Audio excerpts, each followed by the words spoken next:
이번 PPT는 허용오차와 표본의 크기 결정에 대해서 설명을 드리겠습니다. 이것은 무슨 말인가 하면요. 우리가 모 평균을 추정한다거나 혹은 모 비율을 추정할 때 내가 오차가 어느 정도 이내에서 그것을 추정하고자 할 때 그러니까 우리가 허용오차를 얼마를 하면은 표본의 크기가 얼마가 커야 되느냐 하는 것을 결정하겠다는 것입니다. 허용오차가 우리가 이게 아주 뭐 1%나 0.5% 이렇게 하고 싶으면 큰 표변을 해야 되겠죠. 그런 허용오차를 내가 넓게 잡으면 표변은 그렇게 크지 않아도 될 거예요. 이것을 이제 설명을 드리는데요. 우리가 이제 모평균을 추정할 때 모평균을 추정하는 식은 이렇게 되죠. 이제 이 식을 이해를 하면은 이 허용오차와 표변의 크기 결정하는 것은 저절로 알게 됩니다. 그래서 이제 이거에 대한 뿌리가 되는 이 허용오차와 표변의 크기를 결정하는 뿌리가 되는 식은 이거예요. 자, 이 식은 무슨 식이냐면 모평균을 추정하는 그 식이죠. 모평을 추정하는 식이에요. 모평균의 추정은 어느 표변 한 개의 평균에다가 이 값을 더해주고 빼주면 그 사이에 모평균을 포함한다 하는 것입니다. 그럼 여기서 말이죠. 95%의 신뢰 구간으로 내가 이제 모평균을 추정하고 싶다 하면 이게 z 2분의 알파가 1.96이 되죠. 그 다음에 루트 n분의 시그마 이런 식으로 해가지고 우리가 이렇게 해서 모평균은 이 값과 이 값 사이에 어디엔가 있다 이겁니다. 모평균은 얼마인지 모르지만 이 범위 안에 어디엔가 있다 해가지고 모평균을 추정하는 것입니다. 이 식으로 좀 간단하게 쓰면 m 이렇게 돼가지고 x 플러스 2 이쪽 x 마이너스 2 그래서 우리가 이거를 허용오차라고 부르죠. 허용오차라고 부르고 실내 구간은 양쪽에 이 왼쪽 오른쪽 허용오차 안에 이 전체 그 범위를 우리가 이걸 실내 구간이라고 이렇게 부르게 되는 것입니다. 자, 우리가 이제 통계를 할 때요.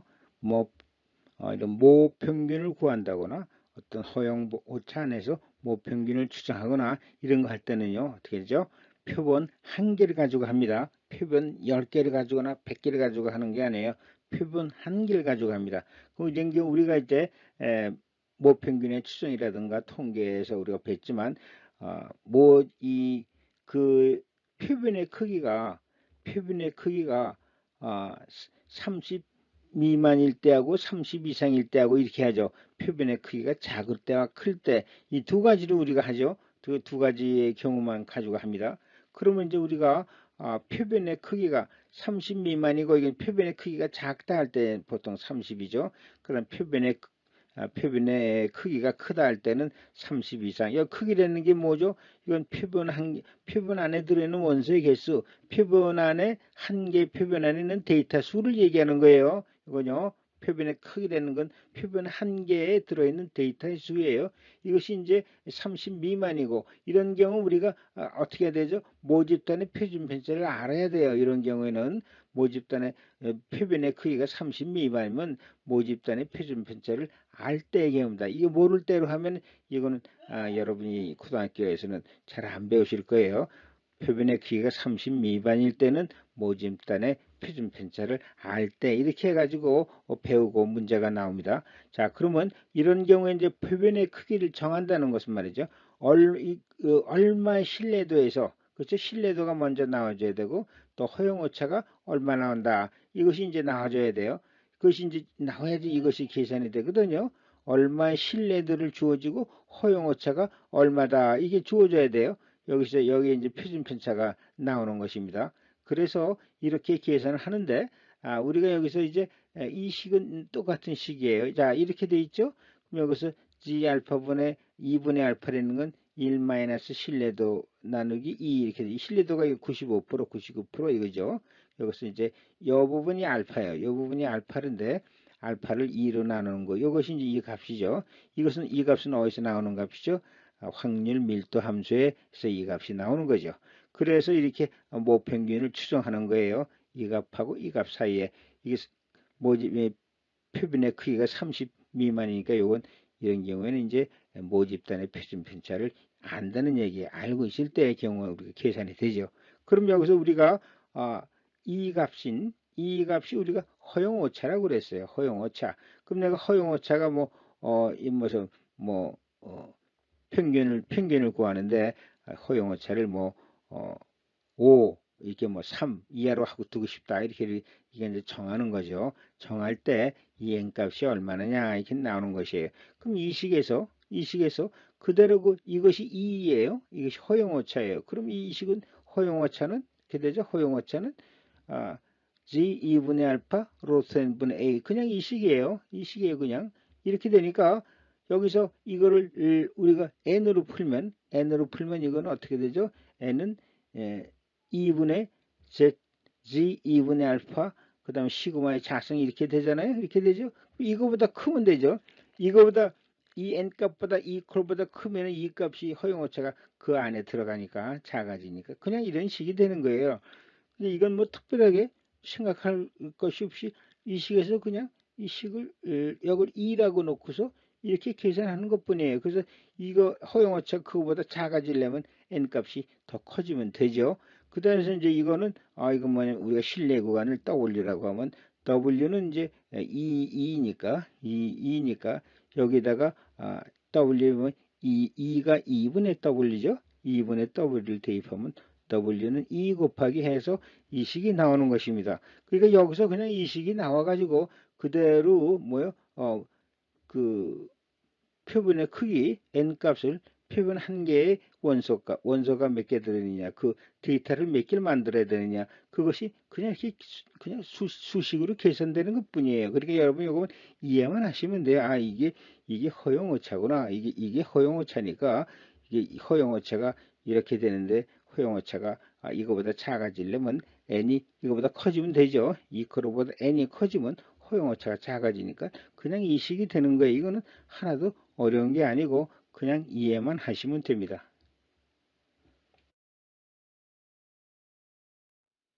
다음에는요. 이제 표변의 크기가 30 이상이고 아까 30 미만이었었어요. 표변의 크기가 30 이상이고 모집단의 표준 편차를 모를 때예요. 자, 이건 어떤 경우가면요. 표변의 크기가 이건 크다, 30 이상은 크다 이렇게 표현한다고 했죠. 근데 사실은 30을 안 쓰고 보통 50이나 100 이렇게 쓰죠. 31, 32 이렇게는 잘 안 합니다. 그래서 표변의 크기가 클 때, 30 이상이다 클 때예요. 크고 그때는 말이죠. 우리가 모집단의 표준 편차를 몰라도 돼요. 그래도 이제 모평균을 우리가 구할 수 있어요. 그러니까 우리가 보통 통계할 때는 모집단의 표준 편차도 모르잖아요. 그런 경우 우리가 이제 표변의 크기를 30 이상, 70, 100, 150, 200 이렇게 크게 하면은 모집단의 표준 편차를 몰라도 우리가 통계를 할 수 있다 하는 것입니다.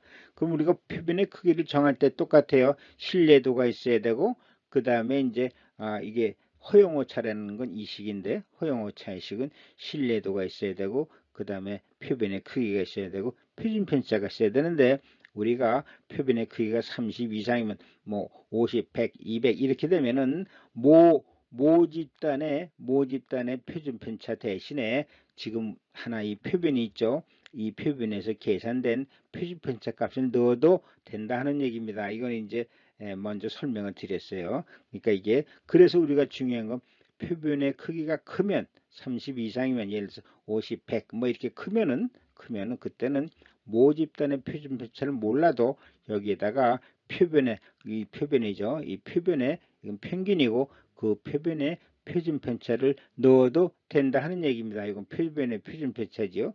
식은 똑같은 식이에요. 이게 똑같은 식이 되는 거예요. 똑같은 식이 돼가지고 이 시그마 모평의 시그마 대신 표변의 표준 편차가 들어가는 거예요. 요거 하나만 달라지는 거지 똑같아요. 그러니까 표변의 크기가 30 이상이든 클 때는 모집단의 표준 편차를 몰라도 여기다가 아까 표변의 크기가 작을 때는 모집단의 그 표준 편차를 썼지만 표변의 크기가 크면은 그때는 표변에 그냥 표준 편차 써도 돼요. 그래가지고 이 사이에서 이게 무슨 식이죠? 모평균을 구하는 식이죠. 그래서 모평균은 이거와 이거 사이에 어딘가에 있다. 그 평균이 얼마인지 그 값은 모르지만 이 값과 이 사이에 있게 된다 하는 얘기예요. 그 식이고 계산은 똑같아. 요것이 이제 2니까 2는 이렇게 나오니까 이 허용오차를 더 작게 하려면 n 값이 이렇게 나오는데 n이 커지면 허용오차는 더 작아지죠. 그러니까 n 값은 이 값보다 같거나 크게 하면 된다는 얘기입니다. 이것도 똑같은 거죠. 그렇죠? 이 시그마가 s로 바뀐 것 뿐이에요. 그리고 이건 뭐 그대로 식에서 그냥 나온 거니까 뭐 크게 깊이 생각할 필요도 없이 그냥 알 수 있는 것입니다.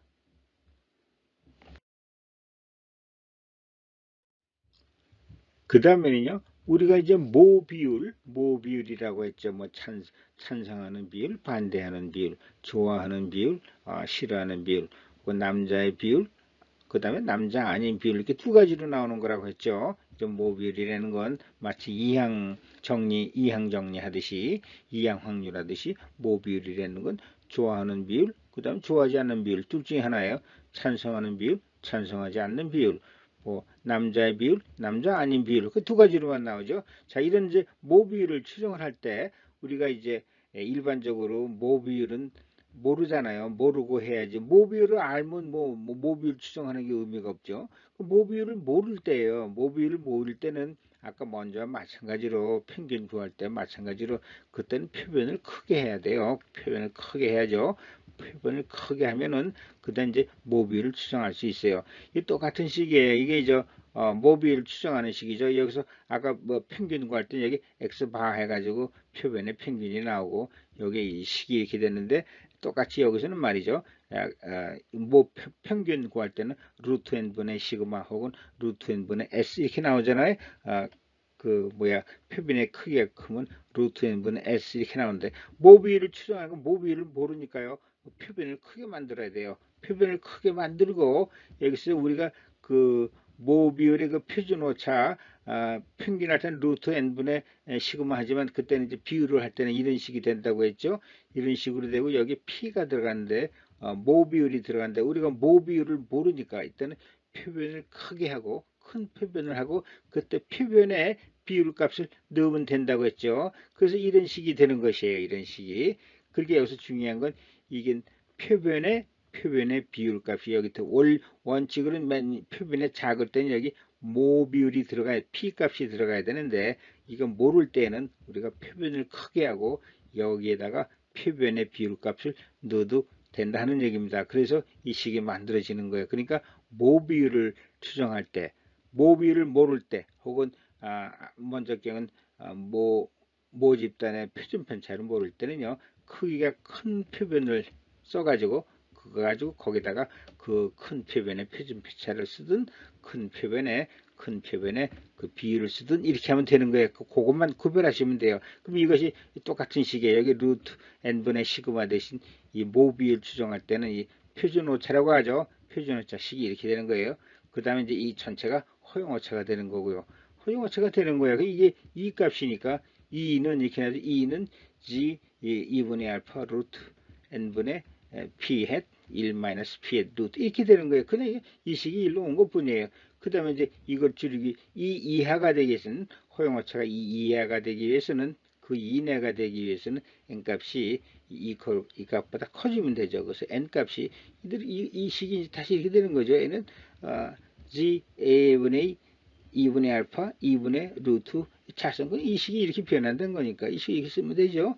이렇게 되는 거예요. 그러니까 여기서 이 식에서 모비율 추정할 때는 모비율을 모르니까 그때는 크기가 큰 표변으로 해가지고 표변에 p 햇 값을 그대로 쓰고 이 식을 그대로 가져와 가지고 n은 2는 이제 지정을 해주는 거예요. 이때 여기서 2%다 플러스 2%다 이것이 이제 2%다 3%다 하면 플러스 마이너스 3% 이렇게 되겠죠. 2는 지정을 해줘야 되니까 얼마라고 내가 원하는 허용오차를 줘야죠.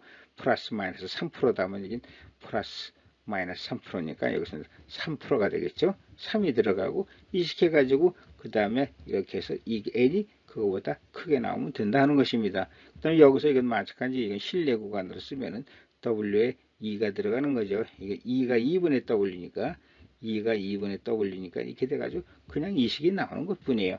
그러니까 이 식은 그냥 뭐 깊이 이 식을 그냥 풀어서 쓰는 거면 되는 거예요. 그러니까 여러분이 그 저 뭐야 표본의 크기를 정하는 그런 문제 나오면 이게 이 식이죠. 뭐지 이거? 모평균의 추정식. 여기다가 이 부분만 떼가지고 계산하면 되는 것입니다.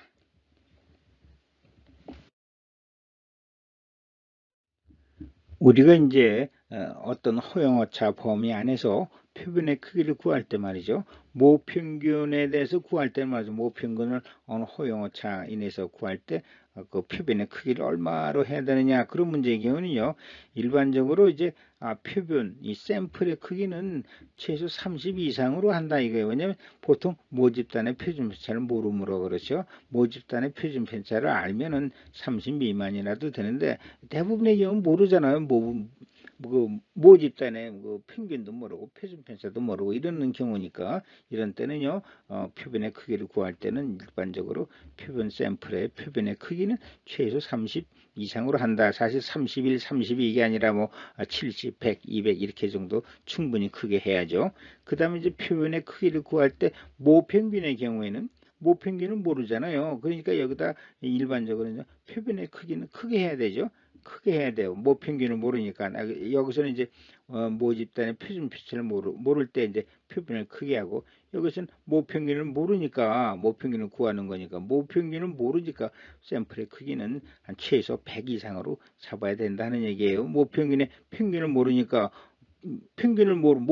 모집단의 평균을 모르는 그 평균을 구하는 거니까 샘플의 크기는 100 이상이어야 하고 모집단의 10% 정도는 해도 돼야 돼요. 모집단의 10% 정도가 100이 돼야 되는 거예요. 보통. 그래서 이런 경우 이제 모집단이 좀 이런 경우는 1000 이상 정도 이렇게 돼야 되겠죠. 여하튼 모집단이 이게 100 이상이 되어야 되고 그런데 이제 많이 클 필요는 없어요. 모집단이 아무리 크더라도 1000보다 크게 할 필요는 없다 이게. 그래서 우리가 선거에서 무슨 지지율이나 찬성 반대할 때 뭐 인구가 1억인 나라에서 하더라도 한 1000명 조금 넘게 하면 되고 인구가 뭐 5천만이 이렇게 되더라도 우리가 그 샘플을 할 때 뭐 1000명 이상 뭐 1000몇십 명, 1100명 이렇게 하더라도 된다는 얘기입니다. 그래서 모집단이 아무리 크더라도 1000 이상까지는 할 필요가 없다 그런 얘기예요. 그래서 우리가 보통 여론조사할 때 1000명, 뭐 1020명, 뭐 1050명, 뭐 1100명 이 정도로 하죠. 뭐 몇만 명 이렇게 조사 안 해도 우리가 1억 명, 5천만 인구에 대한 그런 여러 가지 지지도라든가 좋아하고 나쁘고 찬성하고 반대하는 거 그런 걸 구할 수 있다 하는 것입니다.